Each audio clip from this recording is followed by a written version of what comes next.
अस्सलाम वालेकुम student, I hope you all feel well. उम्मीद है आप सब खैरियत से होंगे और उम्मीद है आपको मेरा प्रीवियस लेक्चर पसंद आया होगा क्योंकि वो बहुत ज़्यादा इम्पोर्टेंट लेक्चर था।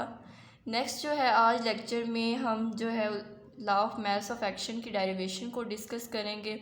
लास्ट लेक्चर में हमने ये डिस्कस किया था कि law of mass of action की डेफिनेशन क्या है, किसने उसे डिस्कवर किया, किस सन में उसने डिस्कवर किया 1869 में, और दो साइंटिस्ट थे उन्होंने डिस्कवर किया। नेक्स्ट हमने उसकी एग्जांपल को डिस्कस किया कि किस तरह rate of forward direction directly proportion होता है। रेट ऑफ फॉरवर्ड डायरेक्शन जो है ए और बी यानी रिएक्टेंट के डायरेक्टली प्रोपोर्शन होता है and rate of reverse direction is directly proportion to product. तो प्रोडक्ट के रिवर्स एक्शन डायरेक्टली प्रोपोर्शन होता है और फॉरवर्ड रिएक्शन जो है वो रिएक्टेंट के डायरेक्टली प्रोपोर्शन होता है। जैसे कि हमने पीछे रिएक्टेंट लिए थे ए और बी और प्रोडक्ट लिए थे सी और डी। नेक्स्ट जो था फिर हमने इक्विलिब्रियम पे rate of forward reaction is equal to rate of reverse reaction किया था और लास्ट पे हमारा जो यूनिट आया था इक्विलिब्रियम कांस्टेंट आया था के सी, जो कि is equal to product of products यानी सी और डी की molar concentration divided by reactant की मोलर कंसंट्रेशन का प्रोडक्ट। लास्ट जो एक्सप्रेशन आया था वो ये था। मैंने सारा पीछे वाला जो लेक्चर है प्रीवियस लेक्चर है वो भी रिवाइज़ कर दिया ताकि आपके माइंड में वो पॉइंट्स जो भूले होते हैं वो दोबारा आपको याद आ जाएं, ताकि नेक्स्ट लेक्चर को दोबारा करते हुए वो पॉइंट्स आपके माइंड में रहें, क्योंकि वो इम्पोर्टेंट पॉइंट है। उनको करते हुए, उनको याद करते हुए, उनको माइंड में रखते हुए नेक्स्ट जो लेक्चर है वो आपको ज़्यादा इजी लगेगा।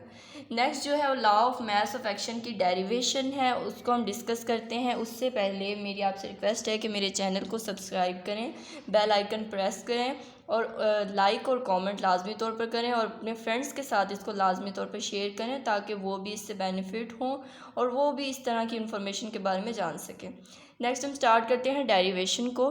डेरिवेशन जो है वो law of mass of action, इसके एग्जांपल में मैंने वही ले लिए लेकिन इसमें एक चेंजिंग लाजमी तौर पर, इसमें जो है साथ ए और बी के स्मॉल ए एंड बी और स्मॉल बी है।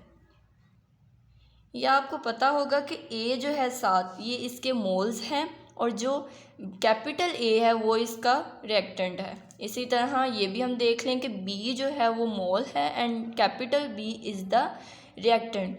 जबकि हम रिवर्स रिएक्शन में जाएंगे तो capital C is the product and small C is the mole. Law of mass of action की हम एक जर्नल एग्जांपल लेते हैं। ये हमने कौन सा रिएक्शन लिया है ये आपको रिप्रेजेंट हो रहा होगा डबल हेडेड एरो के साथ। ये हमारा रिवर्सिबल रिएक्शन है जो कभी भी स्टॉप नहीं होता। प्रोडक्ट से रिएक्टेंट बनते रहते हैं, रिएक्टेंट से प्रोडक्ट बनते रहते हैं।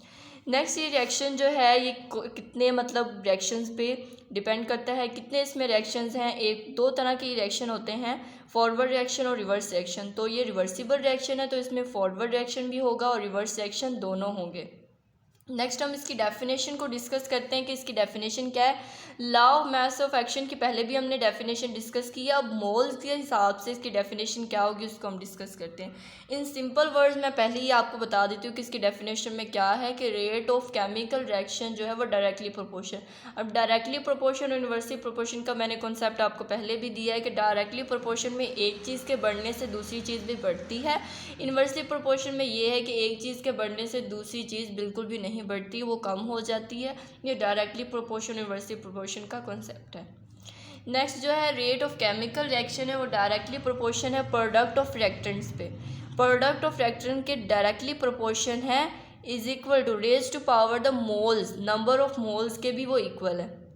यानी जो एक्टिव मासेस, लास्ट लेक्चर में हमने एक्टिव मास को भी डिस्कस किया था कि वो एक्टिव मास क्या होता है, वो मोलर कंसंट्रेशन होती है, उसको हम रिप्रेजेंट करते हैं ब्रैकेट्स के साथ। ब्रैकेट में इधर दोबारा लिख देती हूँ वो कैसी ब्रैकेट थी, इन ब्रैकेट्स के साथ हम उसे रिप्रेजेंट करते हैं।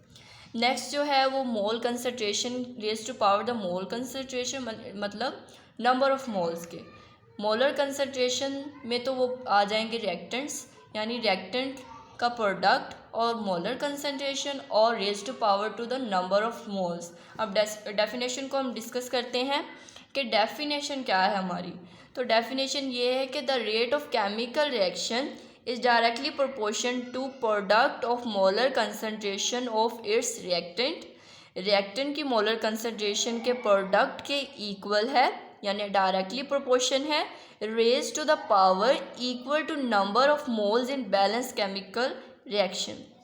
बैलेंस केमिकल रिएक्शन हमने ऊपर डिस्कस किया, ये एक बैलेंस केमिकल रिएक्शन की एग्जांपल है और ये रिवर्सिबल रिएक्शन की भी एक एग्जांपल है। तो वो कहते हैं कि जो डेफिनेशन के अकॉर्डिंग ये है कि the rate of chemical reaction is directly proportion to product of both reactants, ये रिएक्टेंट है इनका product, and number of moles का पावर, मतलब नंबर ऑफ मोल्स की पावर आ जाएगी, ठीक है। जैसे ए क्यूब होता है, ठीक है, तो cube is the power and A is the reactant. हम इसको सिंपल वर्ड में ये कर सकते हैं, पहले आप कॉन्सेप्ट ले लें, आगे फिर हम इसी मतलब जो एग्जाम्पल है इसी को डिस्कस करेंगे। तो ये जो हमारे पास ऊपर पावर दी हुई है इसको उसने नंबर ऑफ मोल का है, और ये जो हमारे पास नीचे ए दिया हुआ है स्मॉल ए, इसको हम कहते हैं रिएक्टेंट। रिएक्टेंट कह लें या कोई भी डिजिट कह लें, उसकी पावर और मोलर कंसंट्रेशन के इक्वल है, ठीक है। ये डेफिनेशन कहने का उसका मतलब है, यानी डेफिनेशन में वो यही डिस्कस कर रहा है कि क्या चीज़ है कि rate of chemical reaction is directly proportion to product of molar concentration of its reactant raise to power equal to number of moles. Number of mole is a key point. इस definition में, derivation में number of मोल के बारे में discuss कर रहे हैं कि अब नंबर ऑफ मोल आ जाए तो फिर कैसे इसको ड्राइव करेंगे। पहले हमने सिंपल किया था, रिएक्टेंट थे, प्रोडक्ट था, और उसको हमने उसकी इक्वेशन निकाल ली थी, product by reactant is equal to Kc था। तो इसमें ये होगा कि प्रोडक्ट की जो मोल्स हैं उसको भी डिस्कस करेंगे कि प्रोडक्ट के जो मोल हैं वो आ जाएं, यानी सिंपल इक्वेशन हमारे पास हो तो उसके पास मोल्स हों, तो वो हम कैसे उसकी Kc की वैल्यू लिखेंगे, इक्विलिब्रियम कांस्टेंट की हम वैल्यू लिखेंगे। नेक्स्ट जो है हम रिएक्शन को डिस्कस करते हैं कि लास्ट टाइम जैसे हमने रिएक्शन को किया था कि rate of forward reaction directly proportion to molar concentration of both reactants A and B. अब नंबर ऑफ मोल्स का पावर आ गया, मतलब नंबर ऑफ मोल्स की भी पावर आ गई है ए और बी, अब इनकी पावर के इक्वल है। डेफिनेशन दोबारा मैं रिपीट कर देती हूँ, the rate of chemical reaction is directly proportion to product of both reactants raised to the power of number of moles in balanced chemical equation। तो ये डेफिनेशन तो आपको एज इट इज़ याद भी होगी तो आपको समझ भी आ गई होगी। नेक्स्ट यही है कि rate of forward reaction directly proportion इस चीज़ के, यानी ए और बी और उनकी पावर के इक्वल। और नेक्स्ट जो है आर एफ जो है वो इज़ इक्वल टू के एफ है। के एफ और product of molar concentration of reactant A और बी। अब ये जो के एफ है it is a specific rate constant and R F ये फॉरवर्ड रिएक्शन का कांस्टेंट है। इन दोनों में डिफरेंस है के एफ में और आर एफ में। के F is a specific rate constant forward reaction का, लेकिन फॉरवर्ड रिएक्शन के रेट को रिप्रेजेंट करने के लिए हम क्या लिखते हैं, आर एफ। इसी तरह रिवर्स रिएक्शन भी is equal to product of the products and the number of moles, और इसमें जो है वो आर यानी कैपिटल आर और स्मॉल आर, के और स्मॉल आर, ठीक है। ये जो है R K R is the specific rate constant, और वो किस चीज़ का है, रिवर्स सेक्शन का, और ये रेट ऑफ रिवर्स सेक्शन को रिप्रेजेंट करने के लिए हम इस मार्क को यूज़ करते हैं। अब नेक्स्ट हम ये करेंगे, इक्विलिब्रियम पे रेट ऑफ फॉरवर्ड रिएक्शन को इज इक्वल कर देंगे रेट ऑफ रिवर्स सेक्शन के।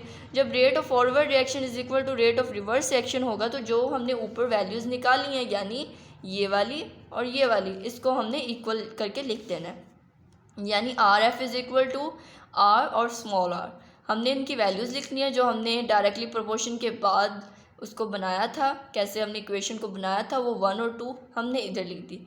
के F is equal to product of the molar concentration of reactant and product of the, और जो आर है वो किसके इक्वल है, प्रोडक्ट के इक्वल, यानी उनके नंबर ऑफ मोल्स के इक्वल, और K R is the specific rate constant. अब उसी तरह जैसे हमने लास्ट लेक्चर में किया था कि के एफ इधर ही रहा और के आर नीचे डिवाइड हो गया, और इसी तरह रिएक्टेंट जो था वो भी इधर आके डिवाइड हो गया। अब के एफ और के आर जो है वो किसके इक्वल हमने डिस्कस किया था, के सी के। तो K C is the equilibrium constant, जो कि इक्वल किसके है, ratio of specific rate constant of forward reaction and divided by, यानी ratio of the rate of reverse reaction के कांस्टेंट के इक्वल। नेक्स्ट जो है वो सी डी, इसी तरह ये प्रोडक्ट हैं और नीचे जो है ये क्या है हमारे पास रिएक्टेंट। सो ये रिएक्टेंट और ये प्रोडक्ट हमारे पास आ गया। उसी तरह इक्वेशन, लेकिन इसमें मेजर डिफरेंस जो है वो नंबर ऑफ मोल्स का है। इसमें सी है, इसमें डी है, और इधर ए और बी, ये नंबर ऑफ मोल्स का। ये नंबर ऑफ मोल्स के हिसाब से इक्वेशन है, और जो लास्ट टाइम डिस्कस की थी उसमें अगर नंबर ऑफ मोल्स ना हो तो उसको हम लिख सकते हैं, लेकिन मेजर जो डिस्कस की जाती है वो नंबर ऑफ मोल्स के साथ डिस्कस की जाती है। तो एज इट इज़ आपने इक्वेशन को याद कर लेना है। अब आपके पास कोई भी रिएक्शन आए तो पहले आपने ऊपर क्या लिखने हैं, प्रोडक्ट के, यानी प्रोडक्ट जो दिया होगा, चाहे जो भी दिया हो प्रोडक्ट, उसके नंबर ऑफ मोल्स और प्रोडक्ट को मोलर कंसंट्रेशन के अंदर, और नेक्स्ट वन जो है हमारे पास रिएक्टेंट के नंबर ऑफ मोल्स को, उनकी मोलर कंसंट्रेशन को, रिएक्टेंट को आपने इस तरह ब्रैकेट में लिख देना है। नेक्स्ट जो है हम इसको डिस्कस करेंगे जो इसकी एग्जांपल है, यानी हम इसे न्यूमेरिकल में कैसे एप्लीकेबल कर सकते हैं। तो ये मैंने एक एग्जांपल लिखी है, इसको आप वैसे ही ले लें जैसे ए और बी वाली मैंने की थी, लेकिन ये एग्जांपल जो है थोड़ी सी हटके है, ठीक है। आपने इसमें देखने के पहले आपको पता होना चाहिए प्रोडक्ट कौन से और रिएक्टेंट कौन से हैं। इसमें जो प्रोडक्ट है वो N2 एंड O2 यानी ऑक्सीजन और नाइट्रोजन है, and next NO is the product, और ये हमारे पास रिएक्टेंट है और ये हमारे पास प्रोडक्ट है।